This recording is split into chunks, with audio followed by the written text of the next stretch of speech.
আজি আমাৰ এই প্ৰেছ মিট আমি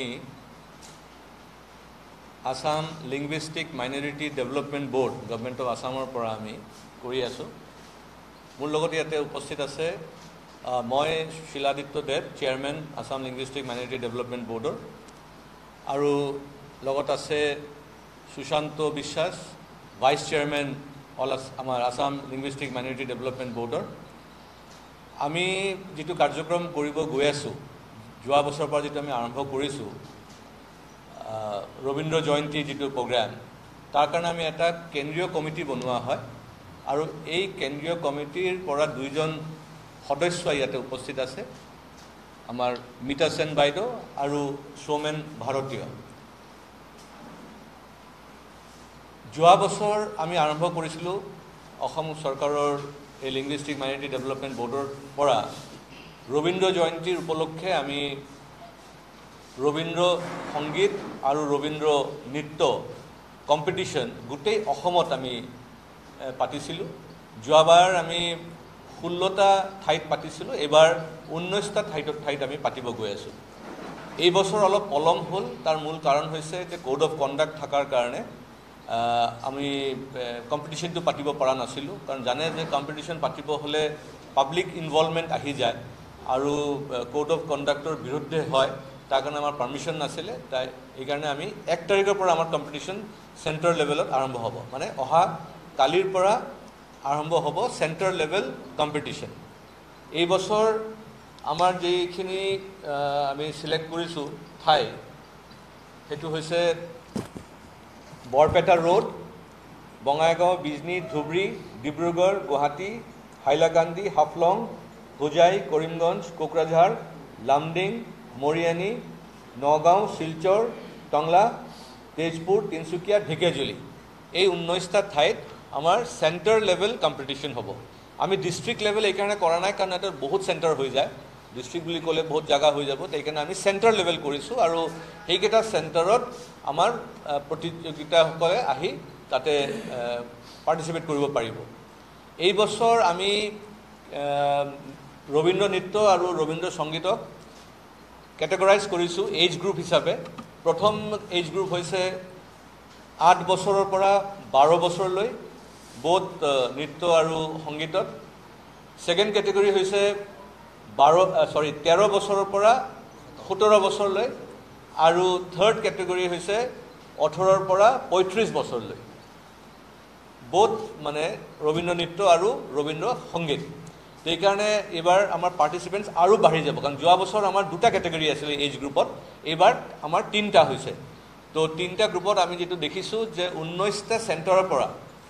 প্ৰথম কেটেগৰী যিটো হ'ব এজ গ্ৰুপ 8 বছৰৰ পৰা 12 বছৰলৈ, ইয়াত আহিব আপোনাৰ ফাৰ্ষ্ট পজিশ্যন হোল্ডাৰ, মানে চেণ্টাৰ লেভেলত যোনে ফাৰ্ষ্ট, ছেকেণ্ড, থাৰ্ড হ'ব,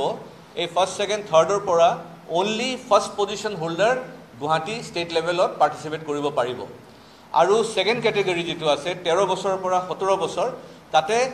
প্ৰথম আৰু দ্বিতীয় স্থানৰ যিসকল থাকিব তেওঁলোকে পাৰ্টিচিপেট কৰিব পাৰিব, আৰু তৃতীয় কেটেগৰীত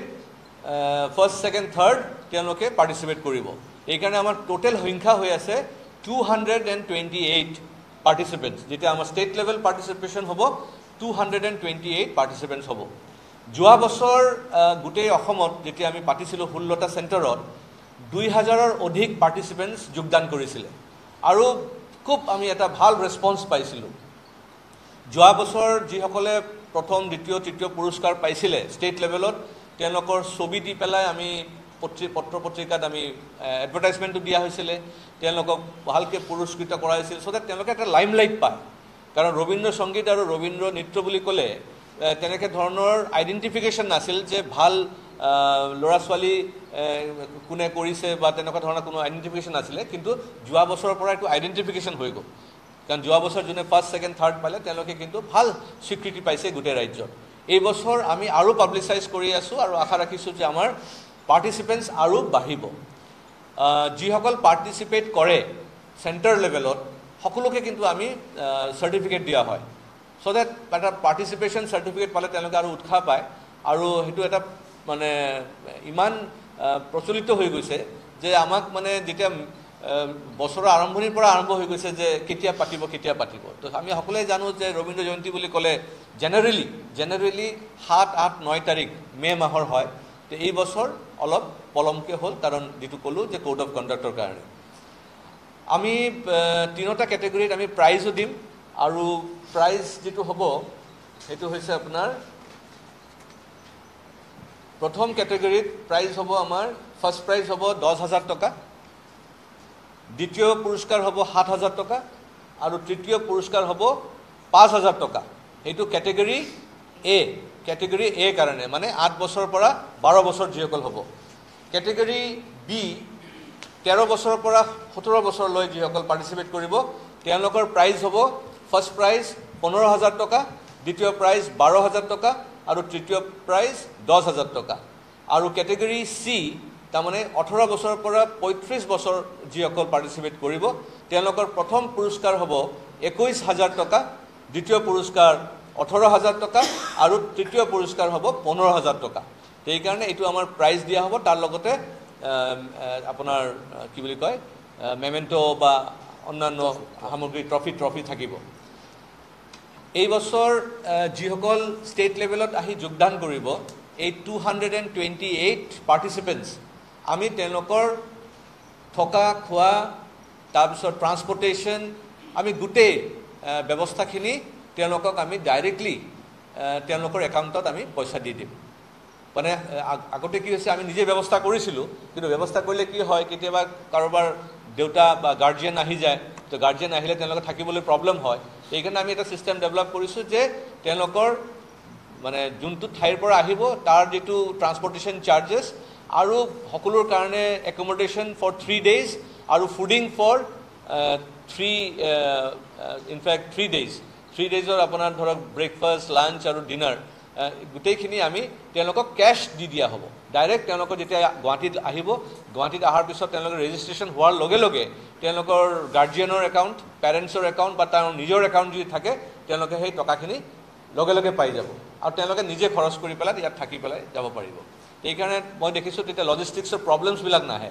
তো এইটো ছিষ্টেম আমি ডেভেলপ কৰিছোঁ প্ৰত্যেক চেণ্টাৰ য'ত চেণ্টাৰ চিলেকশ্যন কমিটি আমি বনাই দিছোঁ প্ৰত্যেকটা চেণ্টাৰত আমি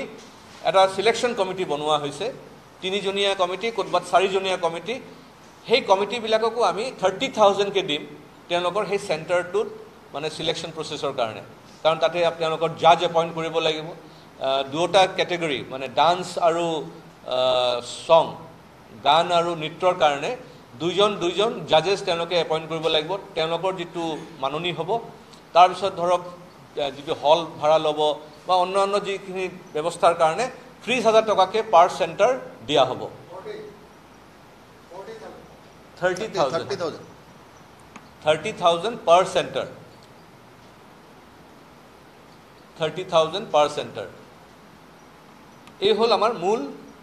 ব্যৱস্থা জাজেছ আমি ষ্টেট লেভেলৰ যিসকল জাজেছ হ'ব সেইখিনি আমি এতিয়াও চিলেকশ্যন হোৱা নাই আমাৰ কেন্দ্ৰীয় কমিটি যিটো হৈছে এই কেন্দ্ৰীয় কমিটিত মই চেয়াৰমেন হিচাপে আছোঁ আমাৰ ভাইচ চেয়াৰমেন হিচাপে আছে মেম্বাৰ হিচাপে আছে আমাৰ মেম্বাৰ ছেক্ৰেটাৰী ডিপাৰ্টমেণ্টৰ যোনে আমাৰ additional secretary mister Sharman Ali তেওঁ মেম্বাৰ ছেক্ৰেটাৰী হিচাপে আছে আৰু আমাৰ কেন্দ্ৰীয় কমিটিত সদস্য হিচাপে আমাৰ সোমেন ভাৰতীয় আছে আমাৰ মিতা সেন আছে ডক্টৰ শান্তানু সন্যাল আছে ৰংগদুলাল দে আছে আৰু সুজিত চৰকাৰ আছে আৰু বিশ্বজিৎ চক্ৰৱৰ্তী আছে এই কেইজন হৈছে আমাৰ কেন্দ্ৰীয় কমিটিত এই কেন্দ্ৰীয় কমিটিৰ মিটিং আমাৰ নেক্সট যেতিয়া হ'ব তেতিয়া আমি আমাৰ জাজেছ এপইণ্টমেণ্ট আৰু বাকী যিবিলাক মডেলিটিছ হ'ব গাইডলাইন হ'ব সেইখিনি আমাৰ ভালকৈ ফ্ৰেম কৰি আকৌ আপোনালোকক দিয়া হ'ব আৰু আমি চেণ্টাৰবিলাকো তেনেকৈ পঠাই দিম আমি যোৱা বছৰ যেতিয়া আমি ফাইনেল পাতিছিলোঁ 9 মে' মাহত সেইটো বহুত ডাঙৰকৈ আমি পাতিছিলোঁ ITA চেণ্টাৰত সেইটো প্ৰগ্ৰামত আমাৰ মাননীয় গভৰ্ণৰ সাহেব আহিছিলে আৰু তেখেতে নিজ হাতেৰে সকলোক মানে তেওঁ চাৰ্টিফিকেট আৰু পুৰস্কাৰ দিছিলে এই বছৰ আমি মাননীয় মুখ্যমন্ত্ৰীক আবেদন কৰিছোঁ উপস্থিত থাকিবৰ কাৰণে তেওঁ ভাৰ্বেলি আমাক য়েছ বুলি কৈছে কিন্তু ফৰ্মেল চিঠিখিনি আহিলে আমি পিছত আকৌ আপোনালোকক জনাব পাৰিম আৰু যোৱা বছৰ আমাৰ বহুত প্ৰফেশ্যনেল ছিংগাৰ বা ডান্সাৰ তেওঁলোকে পাৰফৰ্ম কৰিছিলে এই বছৰো আমাৰ কৰিব অন 23rd জুন ডাঙৰকৈ প্ৰগ্ৰাম আমি পাতিম আৰু সেইদিনাই পুৰস্কাৰটো ঘোষণা কৰা হ'ব ষ্টেট লেভেল পুৰস্কাৰটো ঘোষণা কৰা হ'ব থেংক ইউ ছ' মাছ আৰু কিবা যদি জানিব বিচাৰে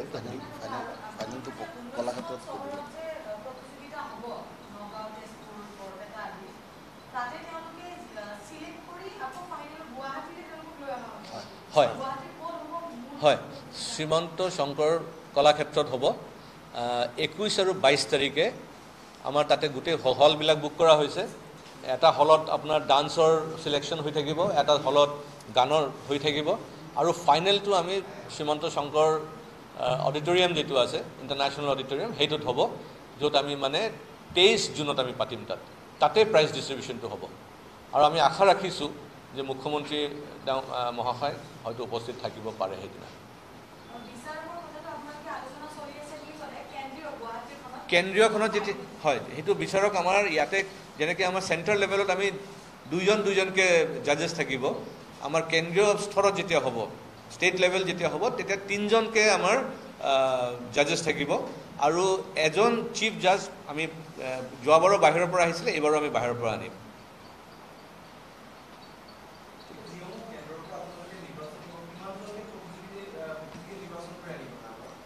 টোটেল হ'ব টোটেল কেন্দ্ৰ হ'ব এবাৰ 19টা যোৱা বছৰ আছিলে 16টা এবাৰ হ'ব 19 এই 19টাত আমাৰ 3টা কেটেগৰী আছে এ বি চি এইজ হিচাপে প্ৰথম যেটো এইজ আছে 8 বছৰৰ পৰা 12 বছৰ তাতে অনলি প্ৰথম পুৰস্কাৰজন তেওঁ আহিব তাৰমানে দুইজন আহিব এটা কেন্দ্ৰৰ পৰা দুইজন আহিব বুজিছেনে আৰু কেটেগৰী বি যেটো আছে 13 বছৰৰ পৰা 17 বছৰলৈ তাতে দুইজন আহিব ফাৰ্ষ্ট পজিশন আৰু সেকেন্ড পজিশন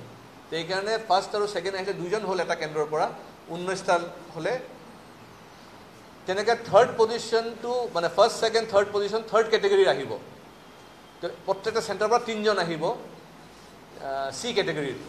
তেনেকৈ সি কেটেগৰীৰ 3জনকৈ হ'লে আপোনাৰ 19 দি পেলাই মাল্টিপ্লাই কৰিলে যিখিনি হয় তাৰমানে টোটেল আহিব 228 পাৰ্টিচিপেণ্টছ ইয়াত আহিব তেওঁলোকৰ মাজতে কম্পিটিশ্যন হ'ব আৰু তাৰপিছতে first second third position declare কৰা হ'ব তাৰ কাৰণে প্ৰাইজ মানি আছে প্লাছ ট্ৰফিও আছে চাৰ্টিফিকেটো আছে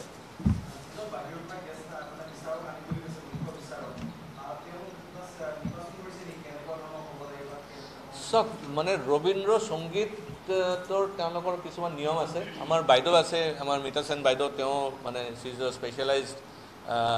ইন ছিংগিং ৰবীন্দ্ৰ সংগীত আৰু সেইকাৰণে আমি চেষ্টা কৰি আছোঁ যে ৰবীন্দ্ৰনাথ ইউনিভাৰ্চিটি যি আছে শান্তিনিকেতনৰ লগত তেনেকুৱা এজন আমি মানে মানুহ আনিবৰ কাৰণে চেষ্টা কৰি আছোঁ এইবাৰ বাকী লোকেলি আছে লোকেলি এভেইলেবল আছে ইনফেক্ট আমি যোৱাবাৰ যেতিয়া আমি ফাইনেল প্ৰগ্ৰাম পাতিছিলোঁ আমাৰ বহুত অসমীয়া আৰ্টিষ্টসকলে ৰবীন্দ্ৰ সংগীত পৰিৱেশন কৰিছিল এইটো এটা বহুত ডাঙৰ কথা এই বছৰো আমি তেনেকুৱা আশা ৰাখিছোঁ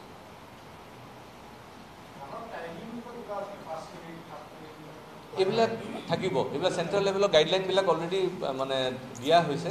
যেনেকৈ চেণ্ট্ৰেল লেভেলত যেতিয়া গান গাব গানত খালি হাৰমনিয়াম আৰু তবলা থাকিব বাকী কোনো ইকুইপমেণ্ট মানে ইনষ্ট্ৰুমেণ্ট ইউজ কৰিব নোৱাৰে অনলি হাৰমনিয়াম এণ্ড তবলা আৰু নাচৰ ক্ষেত্ৰত তেওঁলোকে যিকোনো ৰবীন্দ্ৰ সংগীত ট্ৰেক ইউজ কৰিব পাৰে বাট নট ৰিমিক্স বাদ দি পেলাই নৰ্মেল যিটো ট্ৰেক আছে ৰবীন্দ্ৰ নৃত্যৰ কাৰণে গান আছে সেইবিলাক ইউজ কৰিব পাৰিব সেইবিলাক গাইডলাইনত অলৰেডি দিয়া হৈ গৈছে কাৰণ কালিৰ পৰা আৰম্ভই হ'ব গোটেই আৰু আমাৰ 1 তাৰিখৰ পৰা 10 তাৰিখ চেণ্ট্ৰেল লেভেলত চিলেকশ্যন হ'ব আৰু তেওঁলোকে আমাক ৰিপৰ্ট মানে ৰিজাল্ট পঠাই দিব ধৰক লেটেষ্ট বাই 13th আমি ৰিজাল্ট পাই গ'লে তেতিয়া আমাৰ ইয়াৰ প্ৰক্ৰিয়াখিনি আৰম্ভ হৈ যাব এতিয়া ৰবীন্দ্ৰ সংগীত মানে নাচি পেলাই গাই পেলাই ৰাজনীতিত সোমোৱাটো ভাল নহ'ব কাৰণ আমি ভূপেন হাজৰিকাক মনত পেলাব লাগিব হয়নে নাই তেওঁ ইমান মহাপুৰুষ এজন কিন্তু ৰাজনীতিত গৈ পেলাই কি আল্টিমেটলি হ'ল যে আজি আমাৰ কালচাৰেল পৰ্চনটোৱে ৰাখোঁ আৰু ৰিজাল্ট ডিক্লেয়াৰ হোৱাৰ পিছত মই আপোনালোকৰ লগত আহিম 7 তাৰিখ বা 8 তাৰিখে তেতিয়া এটা বেলেগ কথা আমি পাতিম সেইদিনা যিটো প্ৰশ্ন আছে আপোনাৰ সেইটোতো থাকিবই তাৰ লগতে এটা ভাল ষ্টৰিও পাব সেইদিনা